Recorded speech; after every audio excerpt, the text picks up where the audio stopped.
Hello, everybody, and welcome to Real Producers. We are live in Colleyville at studioUSA, where we interview and talk with the best of the best in the Metroplex, the top 1% to 2%, both agents and businesses. And today, I have two amazing people here with me today, which I cannot wait to introduce you. One is Noe De Leon, the other one is Chad Hughes. But let me have them introduce you themselves. Are you ready? I'm ready. All right. So why don't you, let's start with this. Noe, why don't you tell everybody who you are and what you do? Absolutely. So my name is Noe De Leon. I'm the founder of Identity House Real Estate and also the founder of Luxury Collective here in DFW. So been in the business for about 14 years. Long time. Yeah. Chad? My name is, my name is Chad Hughes. I'm the owner of Deluxe Roofing and Construction. We are a residential and commercial roofing and storm restoration contractor that services the greater North Texas region. We also do commercial and multifamily roofing throughout the entire state of Texas. Wow. This is a big territory throughout the entire state of Texas. Yes. And we're happen to be coming into storm season a little bit too around here. We are coming out of storm season. And going into some rain, Yeah. we hope. Oh my goodness. It's been a dry summer for sure. As crazy and as tumultuous as the spring was, it's been a very dry summer. Yeah. We got hit pretty hard with those storms. My cute little house looks ugly now. We lost so many big trees, like I'm sure a lot of people did. Noe, I want to start with you. I've known you for a while. Yes. And you have quite an amazing story just from start to finish. So I would love it if you would share with the audience something very near and dear to me, and I know to you as well. And that is your time that you spent in the military. Yes. So start us off there. Tell us a little bit about that. And then when you got out of the first of all, I want to know what you did in the military so everybody else can know, so that we can really just love on you, appreciate you in a whole new way. And say thank you at the same time from the bottom of our hearts for serving our country. Absolutely. We need people like you. And we need people that love their country, right? I think we're not seeing it enough in the way that we're educating our children today. I think it's very, very clear.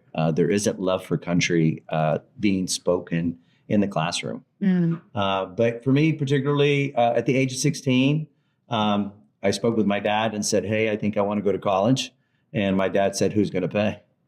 And so then at that point, parent's question, I think. then at that point, I'm like, oh, it's a really good question. Yeah. I was the first one to graduate from high school in my generation. So I made the choice to go ahead and go into the Marine Corps. Or I made the choice. I elected to see if I could do it. I think that's ultimately what happened. So I actually signed up at the age of 16. So when I graduated from high school at 17, 2 days after graduation, I left for boot camp. Oh my goodness. So I went to San Diego. Were your parents surprised? Yeah. I mean, I think at the end of the day, they weren't really sure why I was doing it. I did it to see if I could. I think that's ultimate. And it was a tough time. That you could get into the military? I could actually survive. Like I could be a Marine. Yeah. I mean, that's really, that was really the challenge. I felt like physically I could do it. I think mentally it was very, very challenging. But it's the best thing that I could have ever done in my life. I mean, it made me a man.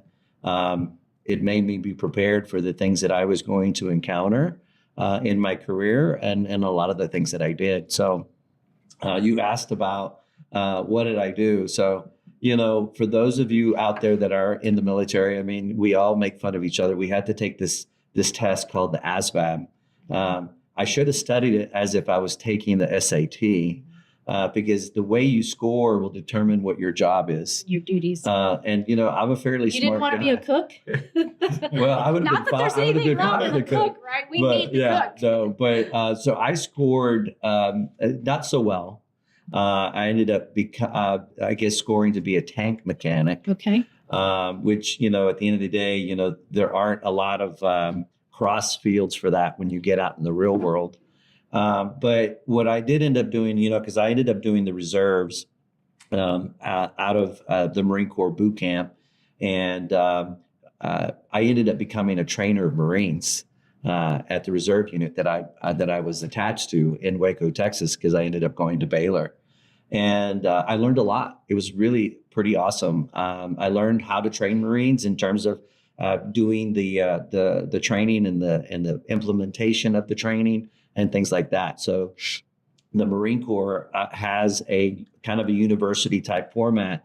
And so I was responsible for learning the way to present and then do it at the unit during our weekends or the 2 weeks. And so I did that for several years. And of course, for those of you that know me, Uncle Sam cashed my check. So I ended up going to Saudi Arabia and Kuwait during Desert Storm at the age of 21. And I went as a tank mechanic. It was a great time. Just, it didn't feel like a great time at the time, but the memories that I have with the Marines that I spent, I got attached to a unit that was a bunch of different Marines from all different parts of the country. And it was a long time to be there in the desert and running around and doing that kind of stuff. But after getting back, I gained a lot of clarity and grew up very, very quickly. Yes. But and I know just before real estate, you did just a little small stint in the luxury. Yeah, space. I mean, I did a lot of different things. I'm essentially a salesman at heart, right? I'm an entrepreneur. And I launched luxury brands worldwide. Eventually found myself there and had a lot of fun. I mean, for about 13 years, I worked with brands, Michael Kors, Hugo Boss. And, to be honest, I mean, the biggest claim to fame for me, or what really set me apart from a luxury standpoint, was Tom Ford. I helped launch Tom Ford when Tom Ford left Gucci. And I worked for an Italian company that launched the eyewear and the optical frames. Mm-hmm. And so we spent a lot of time with Tom's people, because Tom Ford he had a non-compete in every category except sunglasses. Nice. And so for 3 years, we learned the way to sell the emotion or create that emotion and get people to understand that it's really more about how it makes you feel, and it's not what it does for you. Mm-hmm. And that was a really great learning, because I've been able to apply that for luxury and when we're presenting homes and telling that story. Mm-hmm. Absolutely. I can see how that makes you feel, learning how to navigate through that and do something completely different with a brand. I can see how that completely translates to real estate, because now you're storytelling and painting a picture for people that are now going to make one of the biggest investments of their life in painting that picture and storytelling with maybe children playing in the backyard and children buying their first car and going off to college and birthday parties and places where you're going to spend the good majority of your life. So now I know you've been in real estate for 14 years. 14 years. I was going to say 15, so I'm a little bit ahead of myself. Now you find yourself in the same space, the luxury space, and building a brand with EXP now, right, in the luxury space. Well, I mean, ultimately, we grow as our clients grow, right? So my first year, I was selling $50,000 to $85,000 homes. That was my space. Well, they cost about that much too back then. I sold quite a few of them, and but I think it's interesting because I mean, I did it just like everyone else. Kind of learned the craft, the negotiation part. So we just started adding more zeros at the end. We're still adding zeros. We are. Yes. We are. Chad, I want to throw it to you now, and I would love. One of the questions I always ask agents, actually, when I'm doing interviews with them is talk to me about how in the world you got into the real estate space, because everybody has a different story, has a different journey. And I will say only probably 10% of the people that I interview actually say, my parents were real estate agents. My parents were brokers, and I always knew that I wanted to do real estate. That's actually kind of rare. And I know not that you're selling houses, but you're in that space. I believe you started off in the inspection industry, and now you've expanded and you're doing roofing now. But I would love it if you would talk to me about Chad, a senior in high school, where you thought you were going to go. What did the horizon look like for you when you graduated, and where did you see yourself? And then how did you get here? My path to becoming a roofer, the roofing industry, was a little bit different than most. It actually went directly through the real estate industry. I would not be a roofer today if it was not for the real estate industry. You asked the question about high school. I actually got started in construction when I was 15 years old. I would work summers doing trim carpentry and building custom cabinetry and furniture right here in Colleyville. And by the time I got out of high school, I was taking on side projects that the guy I worked for didn't want to do. And I actually just kind of fell into having my own general contracting business, right out of high school. I did that for a while, and that took an odd turn into working in the photography industry. I got hired to help design and build sets, semi-permanent sets for one of the large photography studios here in DFW. Back then, you had, I don't know if everybody remembers, it probably depends on your age, the big, thick JCPenney's catalog. Sure, yes. There were photography studios all over DFW, and that was every one of them's main client was JCPenney's in that big catalog. And I got brought in to help design and build these sets, and then got asked to stay on. So I was doing construction, but in the photography industry, and I really enjoyed it.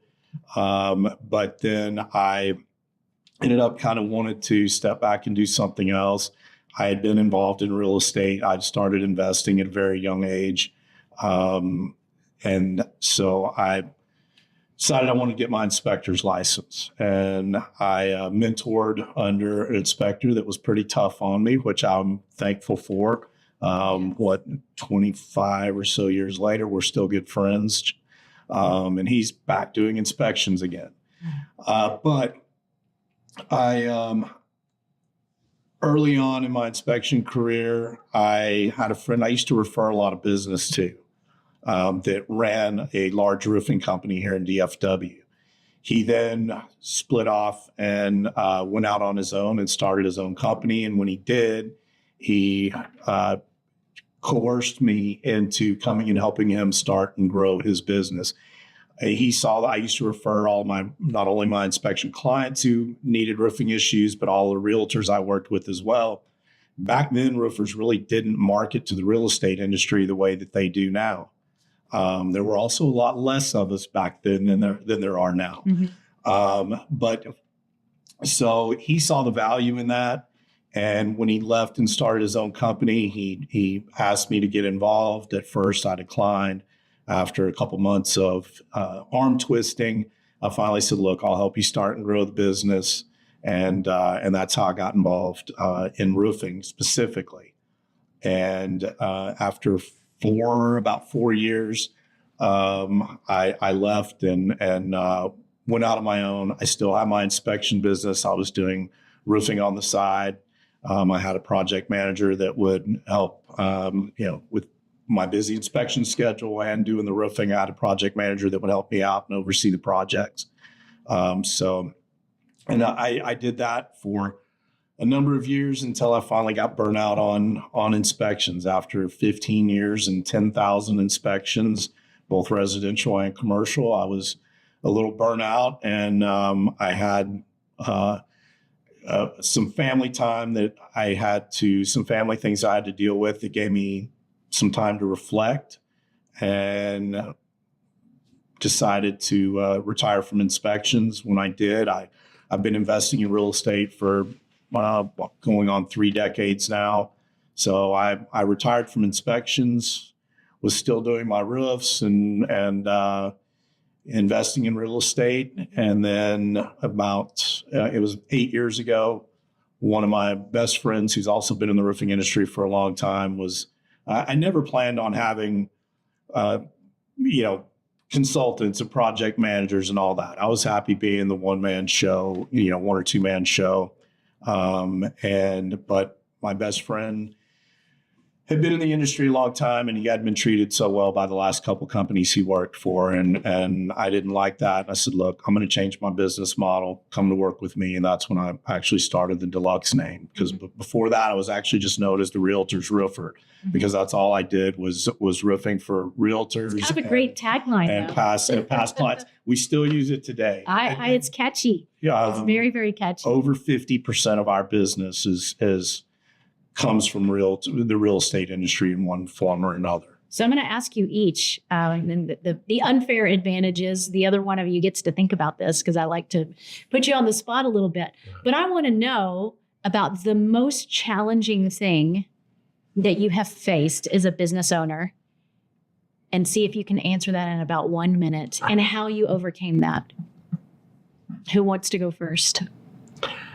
Yeah, I'll go first. I mean, look, real estate is a real business. Mm-hmm. I mean, and I think there's a lot of realtors out there that aren't treating their business, what we do and how we help clients as a business. Mm-hmm. And I think we have to more so now than ever before because of all the changes that we have. Yes. You need to be a brand and you need to know your story. So it's just that simple. And so what's your most challenging thing? Educating the audience, education customers and saying that all realtors are created equal. It's the most difficult thing. And how do you overcome that? Build relationships, when I meet anyone and they're not sure if they want to use me, I have a discovery call. And the discovery call is really simple. We're gonna spend the next 30 minutes on this call to learn more about you and find out if we're a match. And if we're not, hey, have fun, have a great life. If we are, let's talk about how we're going to change your life. Mm-hmm. So I love that. It's super easy. Yeah, because buying a home is definitely life changing. Yes, for everybody, not just the buyer, the whole family. Yeah, everything. Chad, I think one of the most difficult things as a business owner I've dealt with is work-life balance. And I think, realtors, they're self-employed. They understand we struggle with the same things. I get calls from realtors at 11:30 at night. Hey, I need this roof inspected. And I don't mind. I've been in the real estate industry for so long. It was the same way when I was doing inspections. I getting calls at 11:30 at night from realtors. Hey, can you do this inspection tomorrow? Well, I'm booked up tomorrow. But so work-life balance is really one of the things that I think every business owner struggles with and is one of the biggest challenges that we have.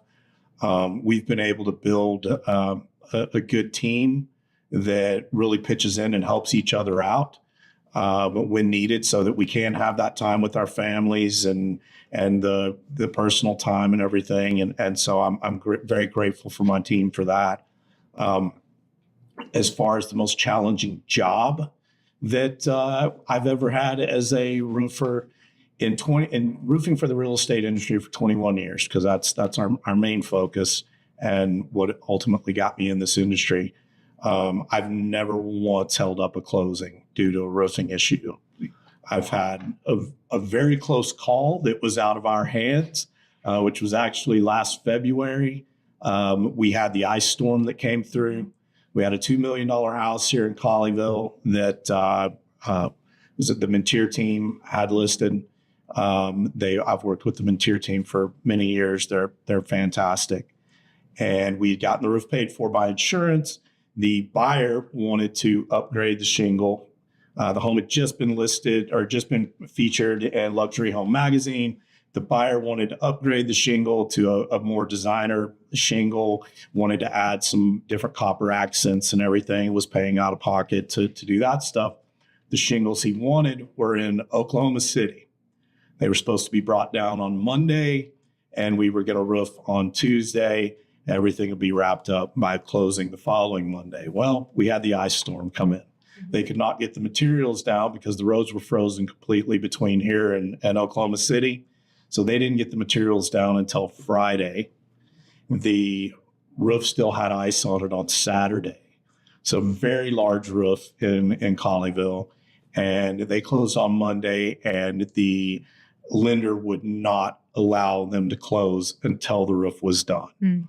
So I had 50 guys on that roof on Sunday, and we got it knocked out. We got it knocked out by 5:30 on Sunday afternoon, and they were able to close at 8:30 on Monday morning. Oh my gosh, that's and amazing. Those are the challenges that we thrive on, honestly.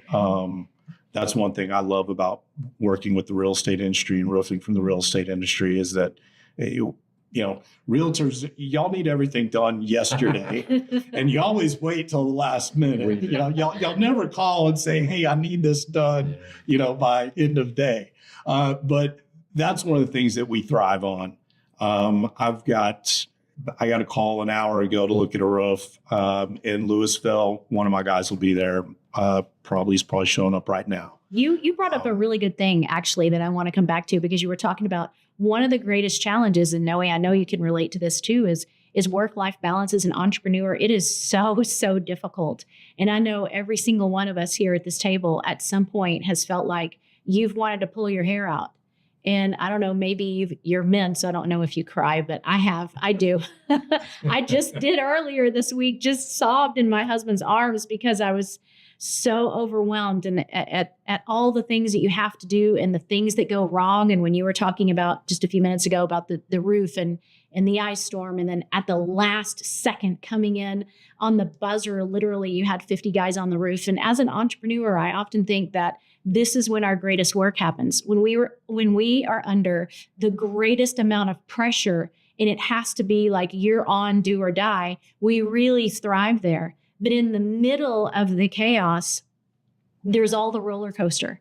There's all the emotions. There's the highs and there's the lows. And you're trying to work out that balance with your life and your work, keep your head above water everywhere. And I don't know about you all, but I feel like a jack of all trades and a perfectionist at none of them, because you have so many balls and so many pens up in the air at the same time. You're just trying to maintain your social media feeds, and you're just trying to maintain staying in connection with your existing clientele. And yet at the same time, you're trying to grow. So I want to talk to you we only have literally about 2 minutes left. And I want you to all just to take about 60 seconds and talk to our audience and amongst ourselves about what are your growth strategies now moving forward? Like, what do you have your eyes set on in the future? Just making the biggest impact I can for the clients to show up for us. Like, we're here to solve problems. That's what we do, right? And I'm about 90% referral. So when we get a call, we already know that we're in that driver's seat. We just have to have them feel comfortable that we're going to take care of it for them, because someone that trusts us has already said, "Hey, by the way, let me help you. Let's show you the path." And I think for us is we want to make sure that our referral partners know that we're ready and available. So I love that. Yes. And we all love the referrals, don't we? We do. Because they're just the best testimonies ever. Mm-hmm. Yes. And it's already just a warm lead, a person coming into your sphere. And I know if we just put our head down sometimes and we just focus on the value that we bring as entrepreneurs, that's really all that it takes. But sometimes we have to obviously take bigger leaps and efforts in order for our growth to happen. So, Chad, what do you see in your future in terms of growth for you personally or your business? Like Noe said, we're a referral-based business. Most roofing companies here in DFW, their business model is completely different than ours. It's hire 100 kids to go out and knock as many doors as possible, and it's a numbers game. That's not how I got into this industry. It's not the direction that we're headed. 98% of our business is referral based or reputation based, and that's what's given us our success, and I'm grateful for that. As far as growth, again, that's something we're a little bit different. We never set out to be the biggest company in town, which a lot of our competition, that's what they set out to be. I don't want that. I've been in the industry long enough to see companies that was their goal, and then they turn around and they overdo it and they put themselves out of business. Our focus is on relationships, our community. I'm on the board of directors at the HEB Chamber of Commerce. So we're very involved in the community as well as with a lot of nonprofit organizations. I think more our growth, we're happy where we're at. I'm not looking to add, tons of reps out there representing my company. We've got a great team in place right now with 13 reps. I never want to have over 15. So that's just not part of our growth strategy. I think our growth strategy is more expanding those relationships, as well as expanding our impact in the community that we're able to do, especially with the nonprofits that we support. I want to thank Noe for his service. Yes. It's just a small world. You're sitting there talking about tanks, and I've one of my friends I've known since I was 10 years old. He works for us now. He served in Desert Storm as well on a tank unit in the Army, not the Marines, but on a tank unit. And then just Tuesday, I hired a girl who's a veteran. She's still in the reserves, actually, but she was a tank mechanic. Yeah. And I just hired her this week. So that's kind of a small world, but thank you very much for your service. Yes. And one of the organizations that you talked about kids. One of the organizations that we support actually is the Lone Star Squadron. It's the Naval Sea Cadets program. And we support specifically the Lone Star Squadron that's based here out of the Joint Reserve Base. And one of our friends, their daughter got involved in it, and they actually made her come and do a presentation to try and get our support. And she was very nervous and had a small little voice. And since then, seeing the changes that she's made, now she's like their squad leader and all this. So I love that organization, and it's one that we'll continue to support. And it goes back to, your first answer there. Thank you. Thank you for doing that for the young people. It's awesome. So important. Yeah. Well, I just want to thank everybody out there for joining our podcast today with Real Producers. We interviewed two amazing men, Noe De Leon, EXP, heading up the luxury division over at EXP, and Chad Hughes. Thank you so much, Deluxe Roofing and Construction. These men are amazing, and there's so many more of you out there that are equally as amazing in our Real Producers community. So thanks again for joining us today, and I look forward to seeing you